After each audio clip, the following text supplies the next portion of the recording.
Thank you all so much for watching today's Dallas Cowboys Report video. We are getting closer and closer to 100,000 subscribers, and if you want to join the most interactive and the most watched Cowboys YouTube channel out there, hit that big red button and subscribe today. Let's talk KJ Wright and the Cowboys. Is this going to be an option?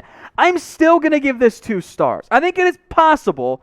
By no means do I think this is going to be a done deal. Now, Mike Fisher's led the way on this reporting here and says there's nothing new, which isn't much of an update, but it is an update in the end, I guess. Now, Fisher's also mentioned that KJ Wright was looking more for the 2-year range. Dallas approached more of 1. But most importantly, money has not yet been discussed. And if that is accurate, which I assume it is coming from Fish, that means that they're probably not that close to a deal. And it's very unusual to see this level of public, asking for, whatever phrase you want to use there, about going to a place. You don't see free agents call a place one of their dream landing spots to local media. That does not happen unless the market's not very good. So I think there is a price point in which the Cowboys would happily bring in KJ Wright. And if you bring in KJ Wright, you're getting a very good football player. Might not have that much left in the tank, but he fits the Dan Quinn scheme. He can cover, oh, by the way. And if you bring in KJ Wright, from what we saw last year, he's your best linebacker on the team. But the issue is the Cowboys are sticking with Jaylon Smith and Leighton Vander Esch. So what does that role and fit and snap rotation look like? KJ Wright wants to play and get paid again next offseason. Coming in for what the current depth chart looks like to be maybe linebacker 3 with the way the Cowboys have invested in LVE and Jaylon Smith might not be in the best interest. And if the Cowboys want to pay KJ Wright like a linebacker 3, well, he's certainly not going to get maybe more than $5 or $6 million on a 1-year deal. That's all intriguing to me. So I am on board with bringing in KJ Wright, because he'd be your best player. It would take linebacker at number 10 off the board, which would just make me feel better about myself confidence-wise. But I'm unconvinced it actually goes down because, hey, if it was going to be done, right, blah, blah, blah. But also the Cowboys don't like to spend money in free agency. KJ Wright wants to get paid. So if his price tag keeps dropping and the longer he goes being unsigned, the better chance I think there is. I don't know if it's anywhere near a done deal at this point. So make your predictions for me. What's the % chance that Dallas signs KJ Wright? I hope that they do. There is a chance, but it's below 50% for me. So let me know what you guys think. This question is the pinned comment on today's video. So get the ad break here on YouTube, scroll on down, and get your votes in. Let's talk draft now. How about Christian Barmore in round 2? I'm going to give this the 1 star. Now, this actually comes to us as part of Todd McShay's latest 2-round NFL mock draft. So we'll focus on Barmore, but discuss the McShay mock draft in general. First up, no major surprises here in round 1. Lawrence and Wilson and Jones and Pitts and Chase. That all makes sense. Devonta Smith goes number 6. Then a trade. The Panthers move up to secure Trey Lance and avoid someone else jumping them. Jalen Waddle goes 8. Surtain goes 9. So the Cowboys actually go Jaycee Horn over Penei Sewell, mind you, which I don't love that idea, but that's what McShay did. Horn's fairly reasonable if Surtain's off the board, so I wanted to focus more on the round 2 part of this 2-round mock draft. That was Christian Barmore. And I do think there is a scenario, just like there's a scenario in which Penei Sewell falls to 10, or Surtain's off the board, or Kyle Pitts is on the board, any of those things. Barmore in round 2 would be an absolutely incredible value. For me, and I think maybe not the full-fledged consensus, but the plurality at least, is that Barmore is the top interior defensive lineman in this year's draft class. Tons of upside, and we all saw it flashed late in the season. He was also not really a full-time player for Alabama. There are legitimate run-stopping concerns for Barmore, although I desperately want the pass rusher. So I'm not taking Barmore at number 10 overall. If he's there in round 2, I might even go trade up for him at that point. Because I got Neville Gallimore, I got Antoine Woods, I got Tristan Hill, I got Brett Urban. Carlos Watkins may or may not even make this team. If I can add Christian Barmore to that rotation, between Gallimore, Woods, Hill, Urban, and Barmore, it's a really good group there. It's a really good fit for the Cowboys in terms of the defensive line impact. So I like that a lot for the Dallas Cowboys. It's just the 1 star, though, because I don't think he's going to be there. I think somebody in a very poor top-end defensive tackle class is going to take him top 40, if not top 30. But in terms of somewhat potential realistic dream round 2 targets, I think Barmore is in there. You can even potentially throw in a Richie Grant, Trevon Merrick. So go on down to the comments and let me know who your dream round 2 target is.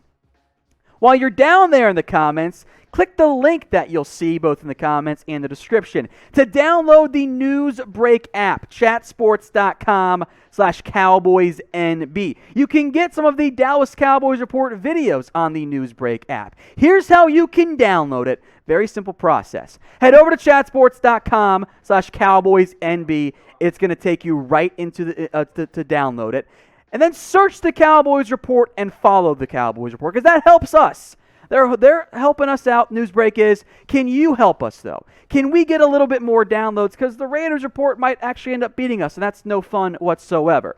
And Newsbreak, of course, does not just have some Cowboys Report videos. You can stay updated with what's going on in your local news, weather, politics, and sports content from us here at the Cowboys Report. I like the app a lot because, I don't know about you guys, but I'm really bad about staying updated with what's actually going on outside of the sports world. The Newsbreak app helps me significantly in that. So help us out and go download the app today at chatsports.com/CowboysNB.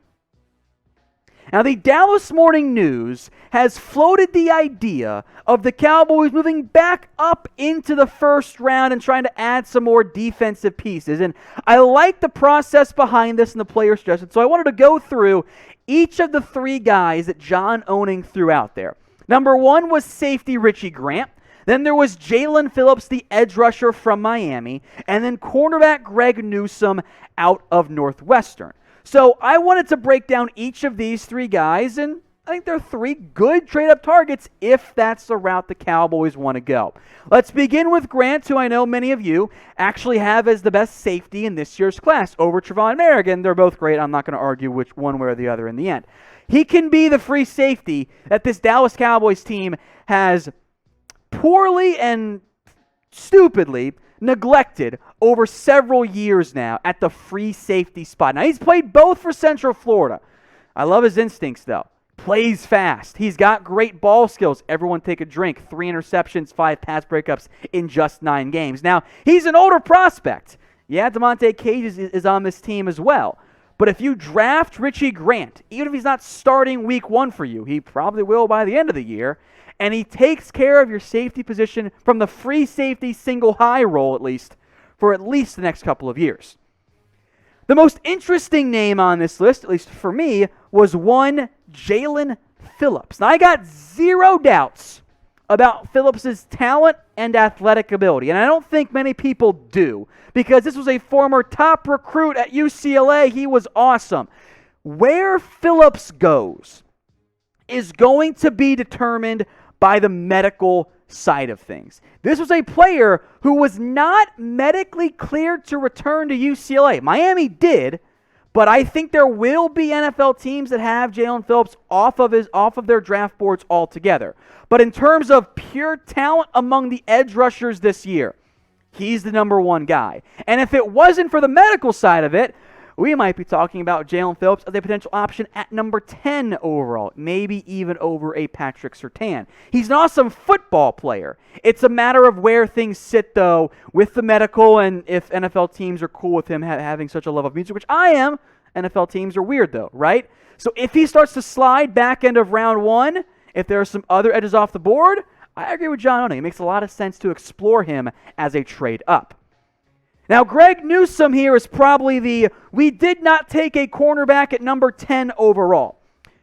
Newsome is one of my favorite prospects this year. I have a round 1/round 2 grade on him. In light of the unfortunate Caleb Farley injury, he is now my cornerback 3 in this year's class. He was a shutdown corner at Northwestern, and the snap count was limited, but these numbers in only 6 games are absolutely incredible. 9 pass breakups, allowed under 34 or 36% completion, and under 100 yards. Now, were the receivers he was going up against that great? No. Did teams avoid him? Yes. I mean, Justin Fields didn't really look his way because he's awesome in a limited game for Newsome because he got hurt in that one. But he fits a lot of the size requirements the Cowboys like. They might not want to get that aggressive to go get a corner. They might just try and wait for someone in round 2. But Newsome is a really good football player. And factoring in the injury for Jaelan Phillips, he's actually my highest rated player of these 3 guys. So who do you think then is the best target for the Cowboys in the event they were to move up and trade up for one of these 3 guys? Get your votes in for me down there in the comments section. Type RG for Richie Grant, type JP for Jaelan Phillips, or type GN for Greg Newsome II. More draft talk here. How about a surprise linebacker at number 10 overall? It would not be a Cowboys draft cycle without meltdowns of, oh my God, are they going to go off-ball linebacker in round 1? I'm giving this one fake news. And I'm not talking about Micah Parsons or Jeremiah Owusu-Koramoah. I'm talking about a report from NFL Draft Bible that said 2 names could go number 10 to the Cowboys. Jamin Davis out of Kentucky and also Zaven Collins out of Tulsa. I do not buy this for a second.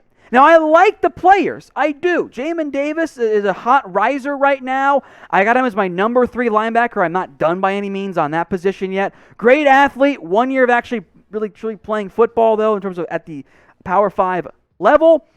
He's not going 10. Zaven Collins is not going 10. Now, from an athletic perspective, I guess you could do worse than Davis, but over Jeremiah Owusu-Koramoah, over Micah Parsons if you were actually going to take an off-ball linebacker, that doesn't make any sense. Frankly, I would be stunned if the Cowboys went this route. I do not buy it. Speaking of that, because I don't want an off-ball linebacker at 10, even though I loved Jeremiah Owusu-Koramoah, who do you not want the Dallas Cowboys to draft? Get your votes in for me in the comments section. Who are you desperately trying to avoid and do not want Dallas draft? Get your votes in right now. I did want to talk more about these 2 players here. Jamin Davis is a fun football player.